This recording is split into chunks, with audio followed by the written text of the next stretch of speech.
everyone. I'm Sakshi, a research associate, International School of Business Branch. So, in the last lecture, we discussed about sell and activate. In the last lecture, we just discussed only in a brief what is the basically sale, what is the meaning of activate to sell. So, let's discuss the difference between sale and activate to sell. In the sale, basically, we know what is the sale. That means in the sale, ownership passes to the when there are two parties. The contract of sale between the two parties. One is seller and second is the buyer. Okay. So in that, when buyer buys something from the seller and pay the amount of that particular product and the services, immediately that time seller is responsible to passes the ownership to the buyer. In the case of ownership remains with the seller. What is the reason behind that? So like that, because agreement to sell, that means we are talking about basically. Okay. So that means in the sell we can say there is a consideration completed between both the parties, so ownership immediately passes to the buyer. Ownership is still remain with the seller. Because we have completed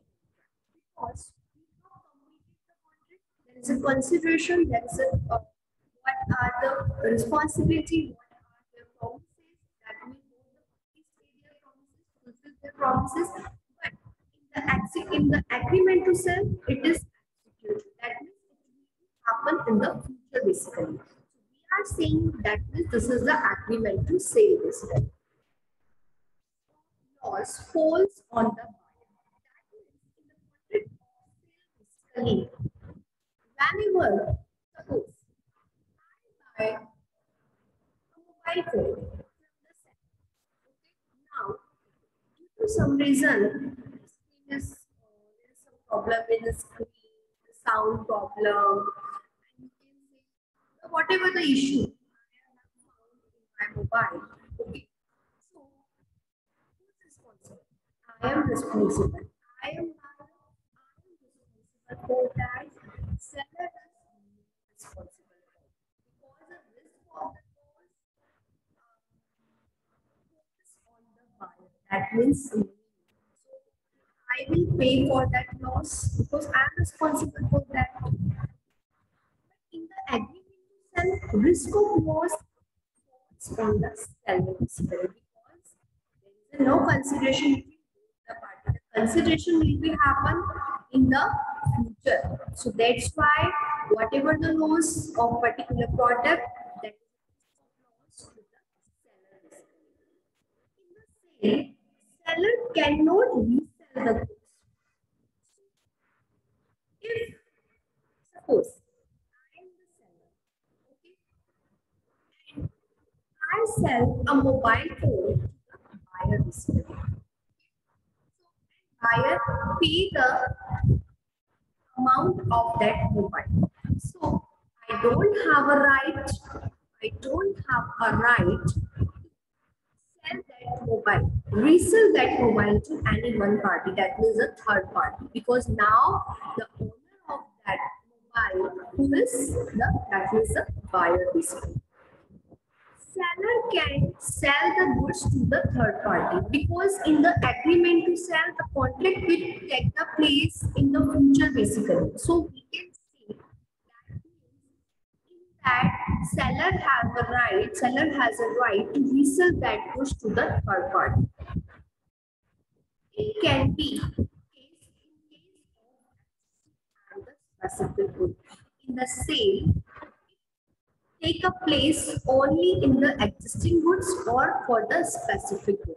Rather than in the agreement to sell, it can be in case of the future and the uncertain goods. So in the last lecture, we also discussed about the types of the goods We already discussed about what is the specific goods, what is the existing goods, what is the other certain goods, and the future goods basically.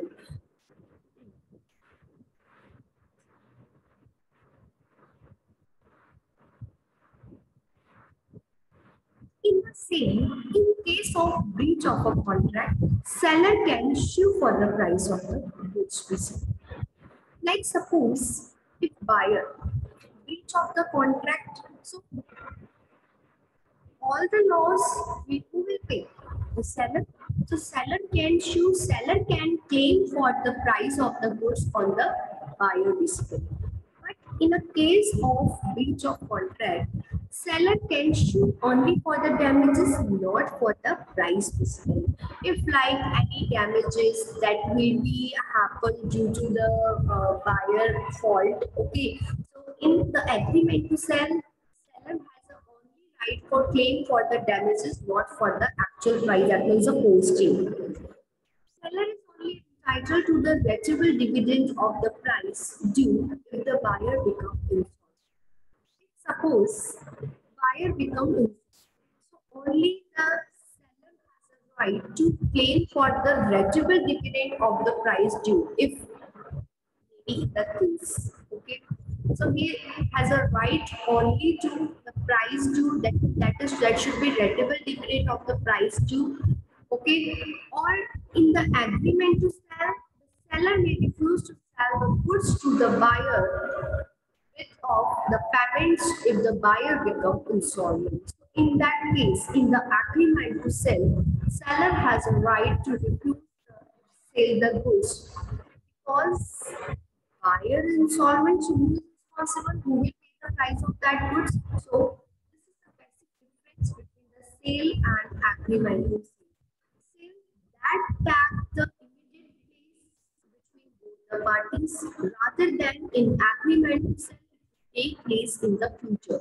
That means we are going to discuss about the future. That means the contract will take a place in the future basically. Okay. So who will known as what will be happen in future. So the one party is not waiting that after the 3 months the person will come and purchase that product. So seller has a right to sell that goods to any third party also. Okay. So I hope you understand the difference between the sale and agreement to sale basically. Next, we discuss what is a sale basically. Like in the last, we already read about what is a sale. Sale is basically the formal and the verbal agreement that should be enforceable by law, that means enforceable by the law. Every contract must have an agreement, but every agreement is not a contract. In the first lecture of the business law, we discuss about that we can say every contract must have an agreement because without agreement we cannot make a contract basically. But every agreement is not a contract because only it will take a place for the parties. It's like only the agreement. That is not necessary. Every agreement is take a place for the contract, but every contract must have an agreement. So according to the section 4.1 of the Sale of Goods Act 1930 states that to what law defines under the section 4.1, a contract of sale of goods is a contract whereby the seller either transfers or agrees to transfer the property in the goods to the buyer for a decided price. So that is known as the sale. So we concluded that sale is basically there should be at least an agreement and a contract between the parties. Okay. So sale is take place whenever the two parties are available. First one is the seller and the second one is the buyer. Okay. And they are agreed to transfer the goods, their property to the buyer for a decided price. Okay. That is known as the sale basically.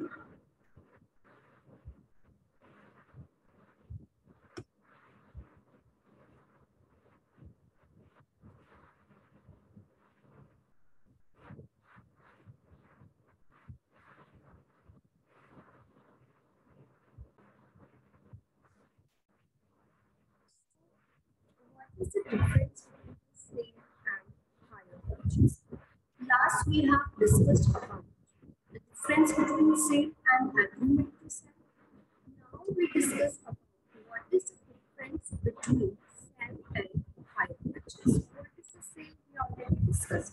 What is a hire purchase? The goods are delivered to the hire purchaser for his at the time of the agreement, but the owner of the goods agrees to the transfer the property in the goods to the hire purchaser only when a certain fixed number of installment of price are picked by the buyer. So in the sale, the seller immediately transfer the possession, the ownership, transfer the property in the goods to the purchaser. But in the case of the hire purchase is like that means also in that case, goods are also delivered to the buyer for his use at the time of the agreement.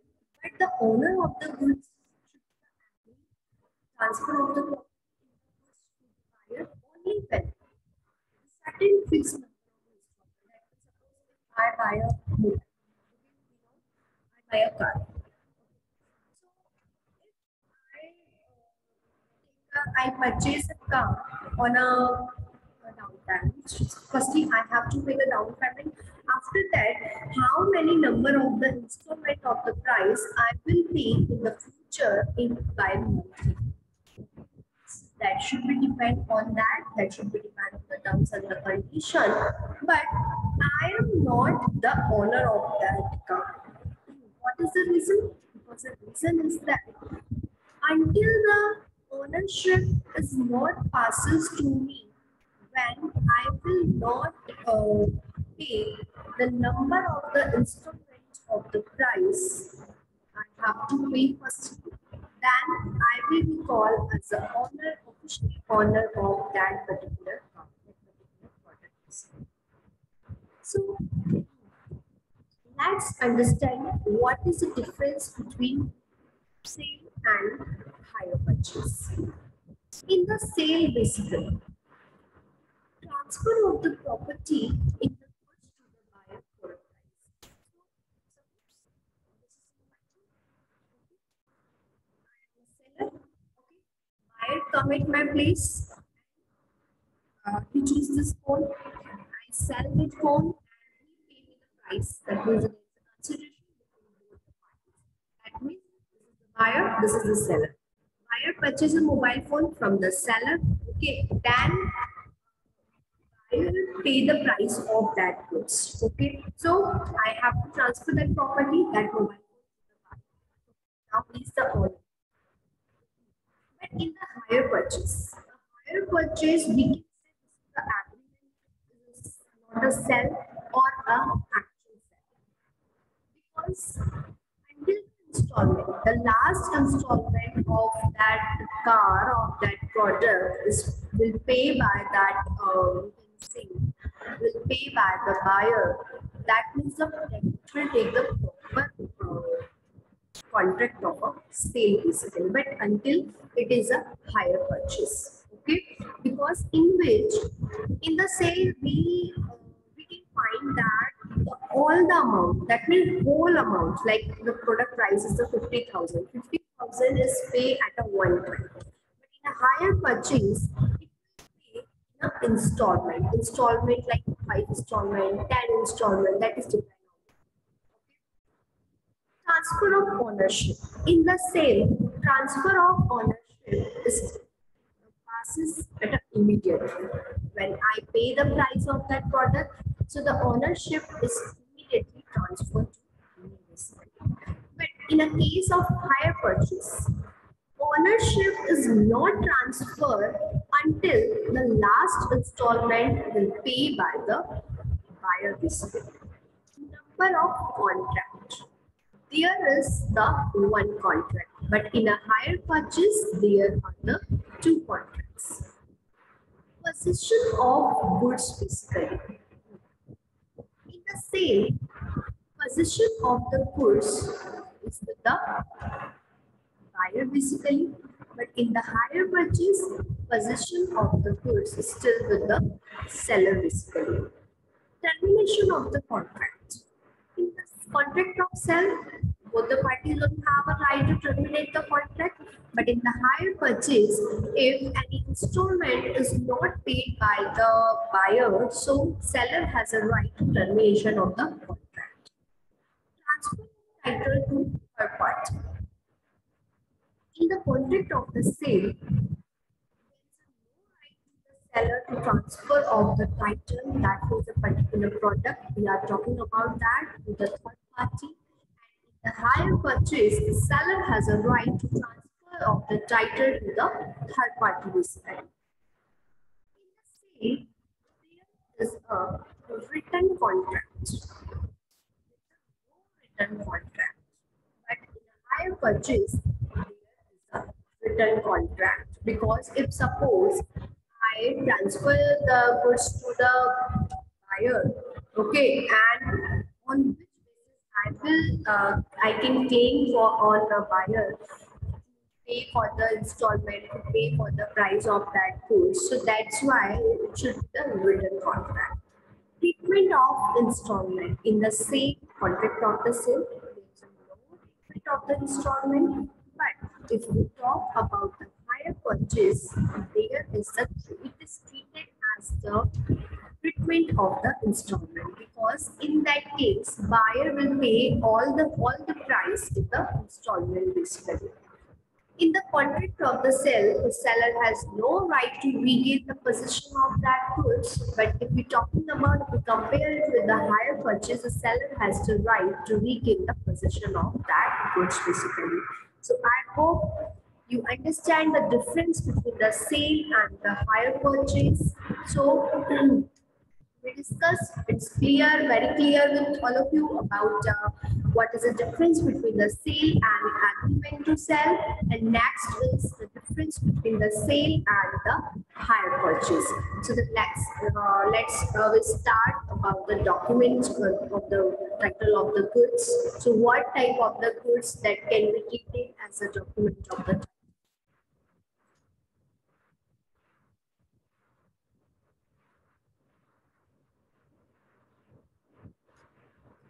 Goods document of title of goods basically. According to Section 2(4) of the Sale of Goods Act, define a document of title of goods as a document used in the ordinary course of business as a proof of possession or control of goods, authorizing or purporting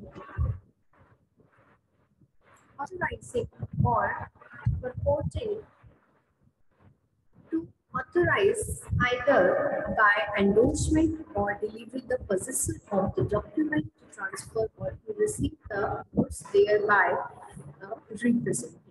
So basically we can say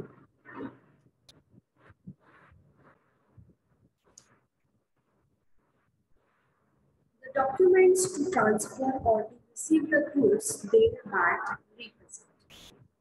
So like I said, I am the owner of this tool. Okay. So do you have I have any? No. Yes, I have. I have the documents of you can say the owner. I can prove that I am the owner of that two-wheeler. I have the documents of the title of the goods. In that mention, the person A is the owner of that particular. Mention the vehicle number. Okay, so that's showing I can prove that I have the document that I can use to prove that I have the proof of the possession, I have the control of the goods authorizing, purporting to authorize either by endorsement or delivery. So I can say this is the document of the title of the goods basically.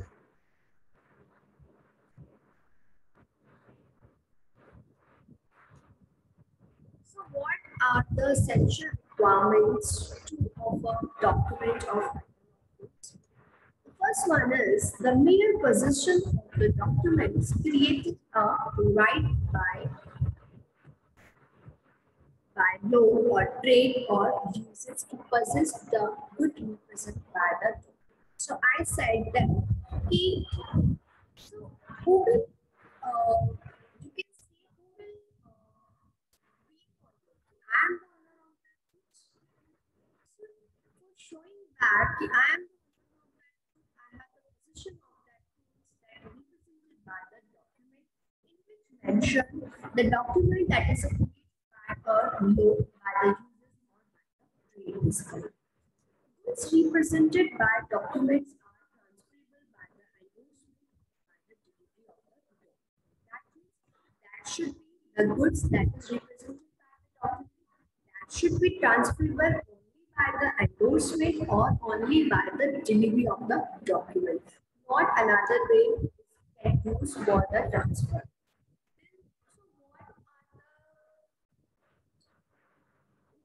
Title of what document you can see as a document basically. What title we can use as a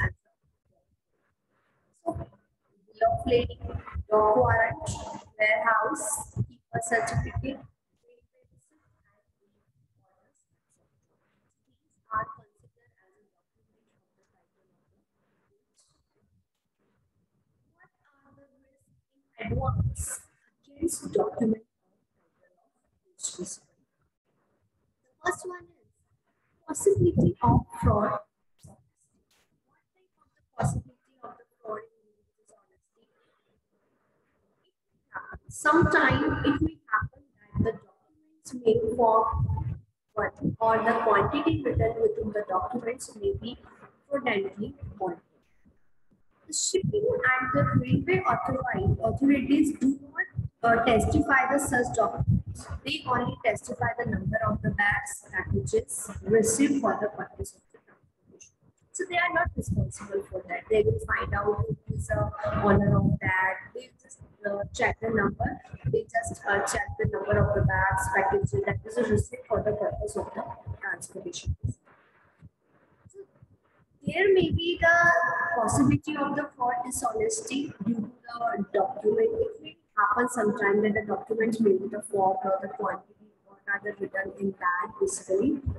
Not negotiable document. So the document like we can talk about the bill of lading, bill of exchange, document that are not a negotiable instrument like check, bill of exchange, and the promissory. Here, banker cannot have a better right if the document are forged or stolen. So that we can say this is the only the title, only the document that can use only for that purpose, or for showing that you are the owner of that course. That is not a negotiable document. You cannot negotiate the price. You can negotiate the document because the banker cannot have the better title. Okay. Forgery of endorsement. Forgery consists no title. There is a no title, no rules basically.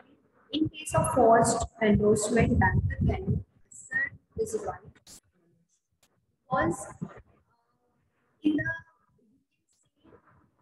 in that case, only the forgery of the endorsement, the banker cannot have a right of the ownership. Like, because there is no mention, there is nothing mentioned in that because forgery conveys no title. What type of the title is included?